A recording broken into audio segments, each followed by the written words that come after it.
So when you met her, she was what age about? She was probably... Maybe 40. Yeah. And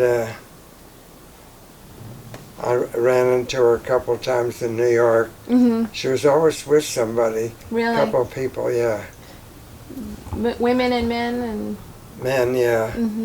And then she came out here.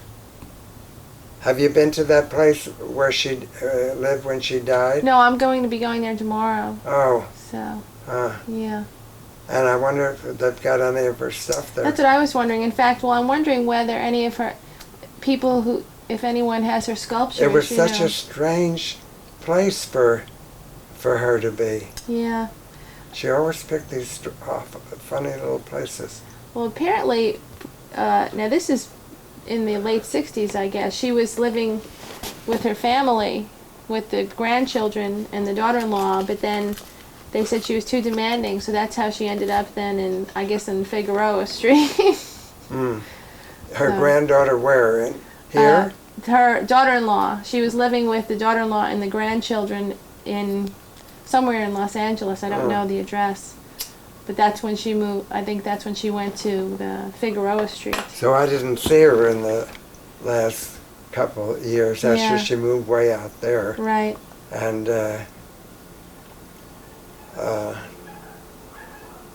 I'm a person who just lets things go. You know, have good intentions, but I've drifted through life. Well, this is kind of like this is how I sort of got on the topic of this book, because a lot of things interest me.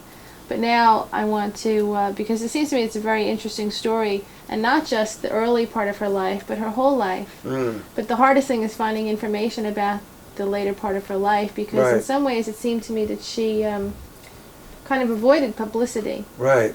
You know. Did she ever talk to you about, I mean, you said she talked about current things. I mean, what sort of things was she interested in when you met her?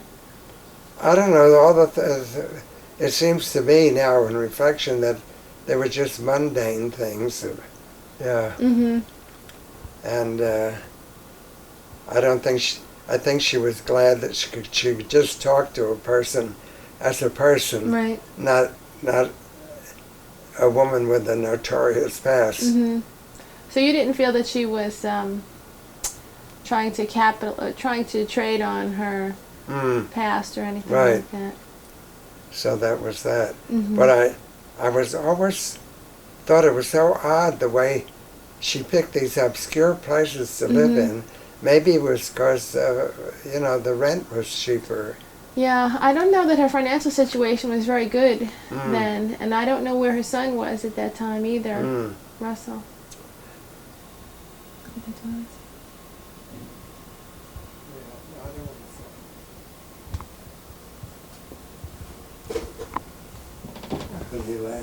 Oh, that's beautiful. Yeah. See, I've got somebody.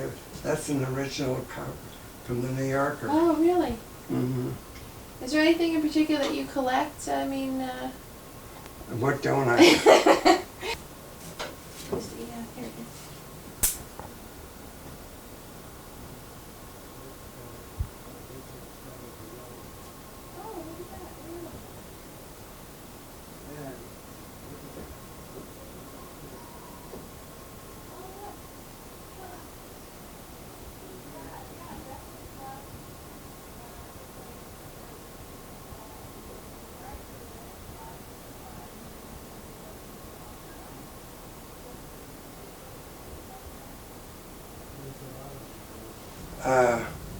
You know, she wrote that book about the mother.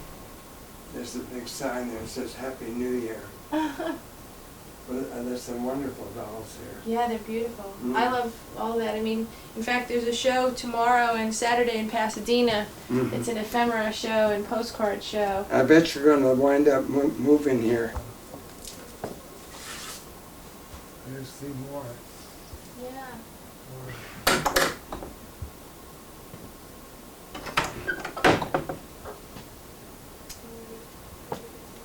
The fact that she was, with it all, she was a devoted mother.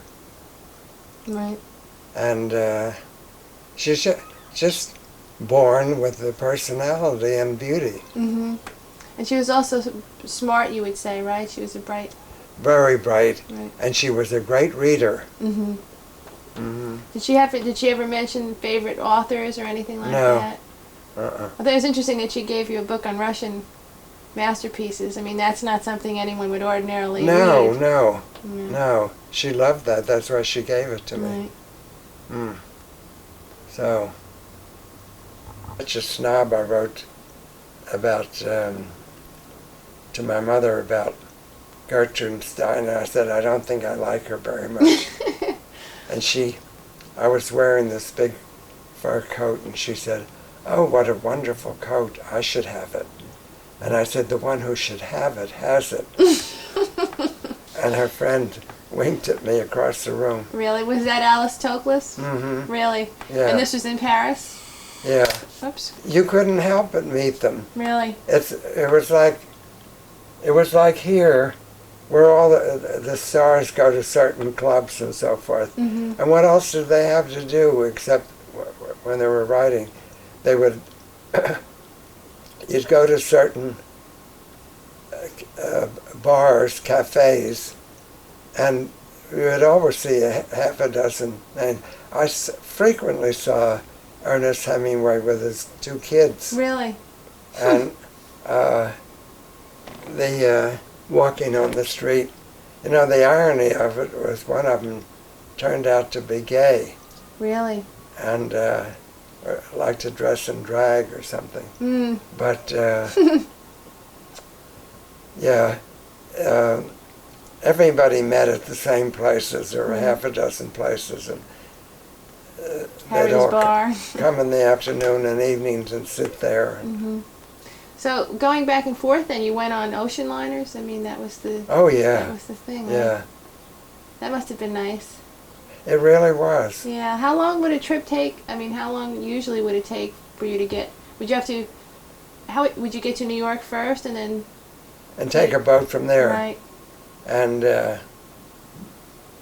I really don't remember. I think maybe 5 days or so. Mm-hmm. And the life on board was interesting. Right. So. This is just something that Evelyn's grandson mentioned to me, and I don't know whether he thinks he remembers this or not, but he said that his grandmother told him once that the money that she was going to get from her divorce settlement with Harry Thaw, she was going to give to John Reed and to Emma Goldman. And did you ever hear her mention anything like that? Mm-mm. Do you think it was possible that she would have done that? Yeah, because she liked rebels. Mm-hmm. Mm-hmm. And she was so hurt and annoyed by the way that they treated her notoriety, and that I think she sympathized with the others. She was born at the wrong time, because if she had been born 20 years later, she would have been right in there with Gertrude Stein. Mm-hmm. And yeah. But I regret that I didn't see her in the last days, but this house was the center of so much activity. See, I had a salon here, and it was well known, and people would come in, and I was always been lazy. The things I should have done, I never got around to. So that was that. Mm-hmm.